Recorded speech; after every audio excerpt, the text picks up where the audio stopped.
இன்றே டவுன்லோட் செய்து உங்கள் ஃபேவரட் ஷோக்களை என்ஜாய் பண்ணுங்க. அம்மாடி, இந்த சண்முகம் எப்படியாவது பொழைச்சிடணுமா?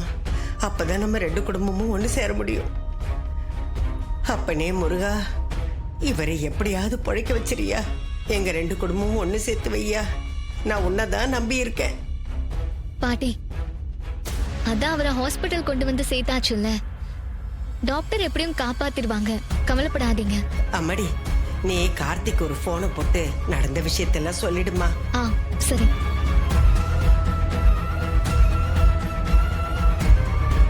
பாட்டி, போன் ஸ்விட்ச் ஆஃப் ஆயிடுச்சு. சுவிட்ச் ஆஃப் ஆயிடுச்சா? அம்மா. டாக்டர், பேஷண்ட் எப்படி இருக்காரு? அவரை பொழைக்க வச்சிடலாம்ல? அவருக்கு இமீடியட்டா ஆபரேஷன் பண்ணி மார்பு பகுதியில் இருக்கிற குண்டை ரிமூவ் பண்ணணும். செய்யுங்க டாக்டர், ஆபரேஷன் பண்ணுங்க. அதுக்கு எவ்வளவு செலவானாலும் நான் தரேன். அதுக்கு அவங்க சொந்தக்காரங்க யாராவது ஃபார்ம்ல சைன் பண்ணணும். அப்பதான் ஆபரேஷன் பண்ண முடியும். டாக்டர், அவர் எனக்கு தெரிஞ்சவர் தான். நான் கையெழுத்து போடுறேன், நீங்க ஆபரேஷன் பண்ணுங்க. அப்படியா? டாக்டர், ஆபரேஷன் பண்ண உங்ககிட்ட சைன் வாங்கணும். கொடுங்க. போடுங்க பாட்டி.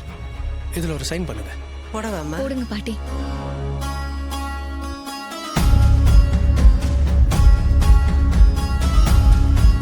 இந்தாங்க. Okay doctor. நீங்க கொஞ்சம் வெயிட் பண்ணுங்க.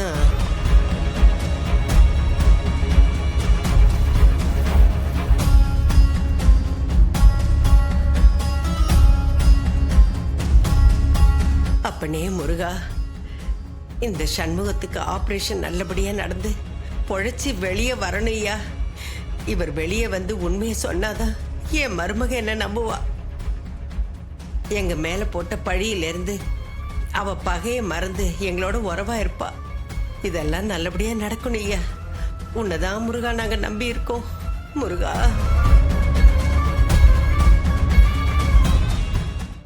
துர்கா கல்யாணத்துல ஏன் இவ்ளோ பிரச்சனை வருதுன்னே எனக்கு புரியல சந்திரா.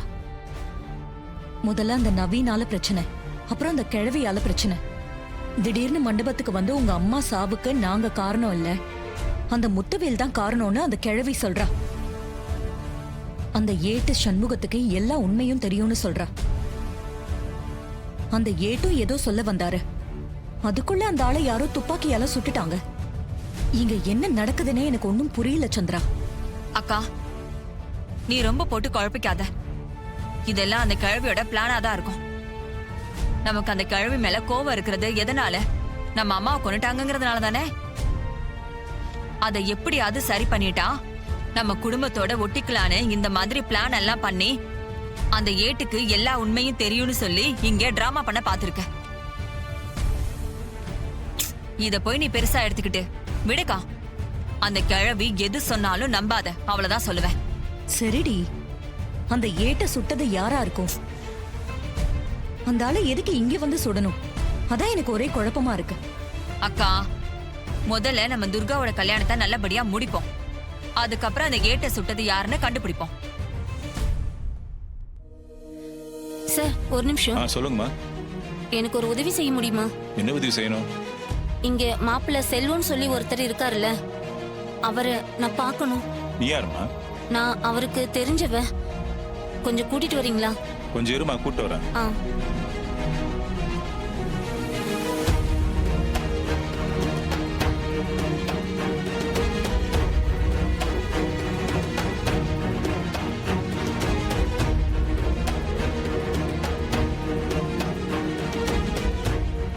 இவங்க தான் உன்னை பார்க்கணும்னு சொன்னாங்கப்பா. பேசு. ஹேய், நீ எதுக்கு இங்க வந்த? நான் எதுக்கு வந்திருக்கேன்னு உனக்கு தெரியாதா? உன்ன வாங்க கூட.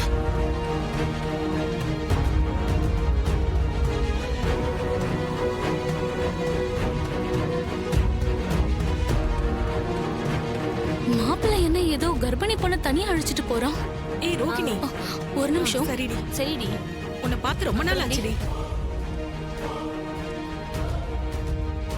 ஹேய், உன்னை யார் இங்க வர சொன்னது? எதுக்கு இங்க வந்த? நீ என்ன ஏமாத்துவ, அதை பார்த்துட்டு நான் சும்மா இருக்கணுமா? அதுக்கு நான் நியாயம் கேட்க தான் வந்திருக்கேன். ஹேய், இப்ப நான் உன்னை என்னடி பெருசா ஏமாத்திட்டேன்? நியாயம் கேட்க வந்திருக்க?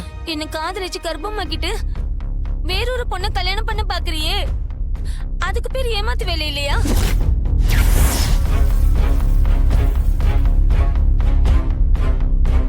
ஏய், புரிஞ்சு புரிஞ்சுக்காம பேசாதடி. இந்த கல்யாணம் சும்மா செட்டப் தான். நான் இந்த பொண்ணு கழுத்த தாலி கட்டினா நிறைய பணம் தரேன்னு சொல்லியிருக்காங்க. அதுக்காக தானே நான் ஒத்துக்கிட்டேன்.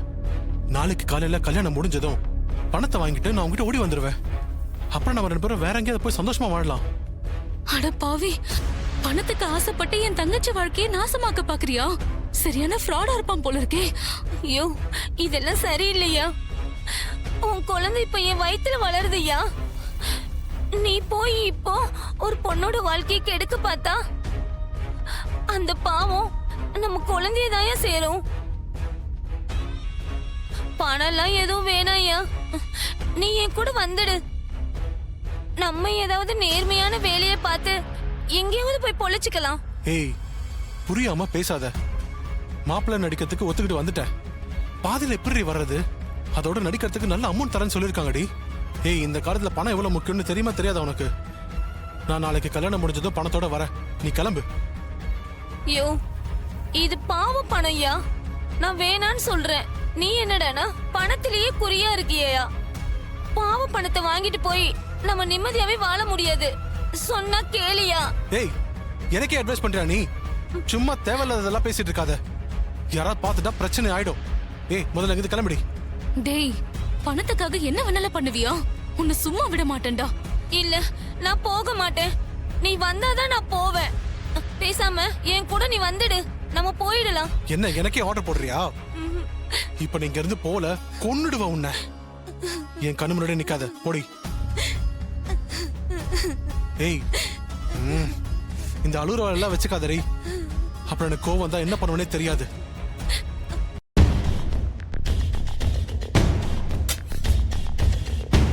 அமைதியாரு.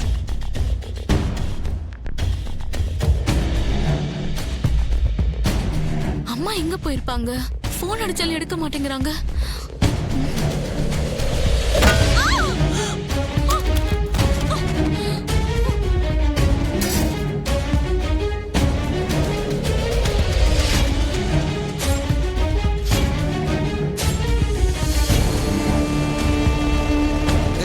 நீ கலக்கட்டா? நல்லா டைட்டா கட்டுங்க. கட்டுறமா.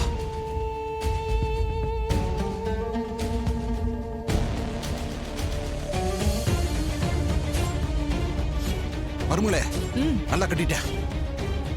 முழிச்சா சத்தம் போடுவா. அவ வாய் அடைங்க. என்ன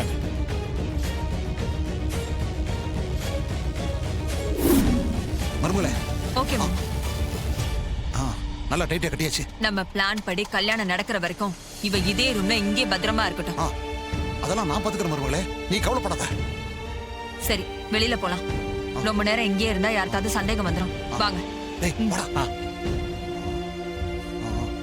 ஓகே.